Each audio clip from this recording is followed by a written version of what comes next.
to my channel where coding is easy and confusion gets deleted like a cat. Today we are solving a leet code problem that's a perfect number. So what's the perfect number? The perfect number is all sum of all positive divisors should be equals to the given number. That's it. So the perfect number, there's a given a problem. So we read the problem. A perfect number is a positive integer that is equals to sum of its positive divisors. That's a perfect number definition. A perfect number should be a positive integer, never negative. So that's why, excluding the number itself or a divisor of integer x, it is a integer that was given an x eventually. So given an integer n, return true if n is a perfect number, otherwise return false. So what we given, we have to check it's a perfect number is true, that's a perfect number, that we return a true, and it's not perfect number, that we return a false.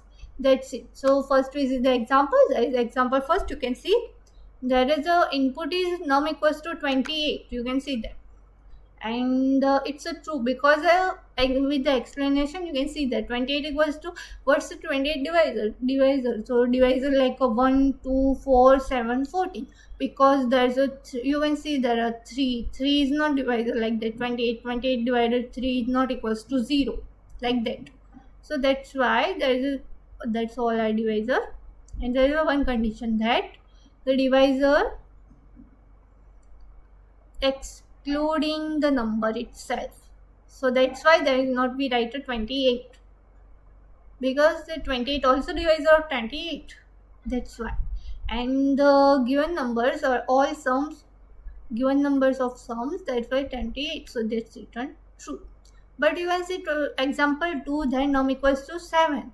That return a false, because the 7 is a, what's the divisor 7? The 1 and 7, but 7 is not not including this. So that's why there is a 1 sum is equals to 1. So the number, that's a 7, and 7 not equals to 1. So that's why they return false. So that's the example we can see. But what's the logic in this? We have to use it. So inside this, first we have to boolean check the bool. First we use a bool, not an integer, because we have to check a bool, because we have to answer in, given an answer in a true or false only. That's why. And then again there's a, we have to take a sum equals to 1. Why there is only 1 we taken? Because we will take a 1 because 1 is a all divisor.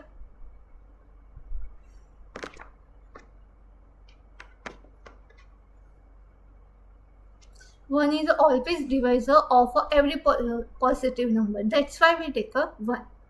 And then we run a loop like a for loop.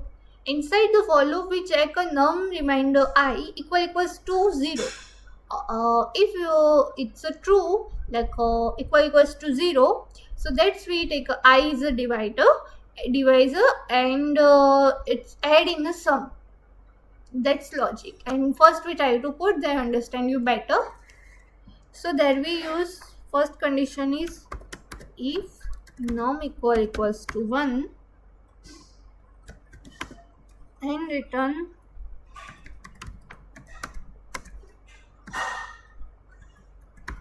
false.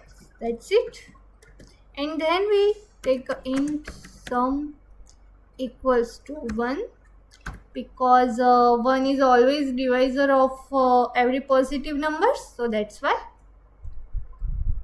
And then we use a for loop. For inside for loop, in conditions is int I equals to 0, I less than equals to num divided by 2, and I plus plus. That's it.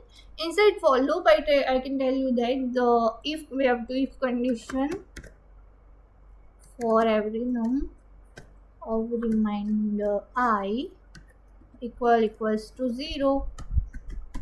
There we sum plus or equals to I. That's we return. and then return sum equals to num. That's the problem, and that's it.